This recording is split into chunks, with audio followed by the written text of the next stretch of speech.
și bine v-am găsit la un nou video pe canal. Astăzi vom face un prank, lyric prank. În ce constă acest prank? Că eu voi lua cuvintele dintr-o melodie și îi le voi trimite sub formă de mesaj unui prieten și vom aștepta răspunsul lui. Eu voi face acest prank prietenul meu Mihai. Hai să începem. Da, tuturor le greu. Știu că el e greu, dar ce vrei să spui? Da, când a fost ușor, nimeni nu mai ține minte, tu la mama lor. Încep să nu înțeleg despre ce vorbești. Vor să nu dansăm hora, să-și pună pofta în cui. Cine ei?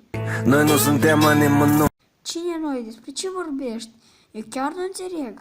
Avem portretul lui Bunelu pe perete, istoriile ce le spunea pe sub mustăți de pe cuptor. Care portret? Care perete? Care povești? Eu chiar nu înțeleg. Suntem necunoscuți, dar liberi ca o sticlete.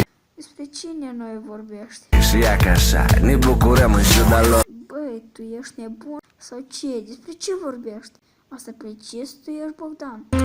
În singurătate ne naștem și murim. Gata, am înțeles, tu ești trist, ai nevoie de susținere. Segmentul vieții scurt și mulți cred că noi nu ne grăbim. Ne grăbim unde? Să iubim fără motiv, prostește să murim. Să iubim fără motiv? Nu înțeleg. Să lăsăm fumatul, să nu bem, dar noi știm.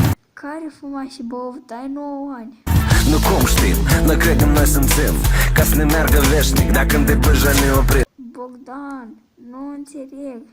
Problemele noastre fac parte din decor, ele vor să ne fărâme, dar noi ne bucurăm în ciuda lor. Te bucuri în ciuda lor? Ai probleme? Ceva s-a întâmplat? Candelul ți-arde, ușa e pe zăvor, noi nu iubim repede, noi iubim încetișor. Te-ai îndrăgostit sau ce? Apa vie pentru noi e apa de izvor, suntem neamuri de răzești, din inima codrilor. Poți, te rog, să vorbești normal. Planioritic ziceți, nu ne regăsim. Eu nu înțeleg aproape nimic din ce tu zici. Păstrăm zestre în lădiță și în loc la țin. Of, eu nu înțeleg. Poți să scrii normal. Tirim și iar azi sare capul de cocoș de sub topor. Am așa impresia că te râzi de mine acum. Chiar devin zile grele, ne bucurăm în ciuda lor. Gata, nu mai reacționezi nici cum dacă nu începi să spui normal. Asta a fost să farsă pentru un video. Haha, deja nu știam ce să cred. Spune salut la YouTube. Bun, sper că v-a plăcut acest video. Să apăsați butonul de like. Cu voi a fost Bogdan și pa!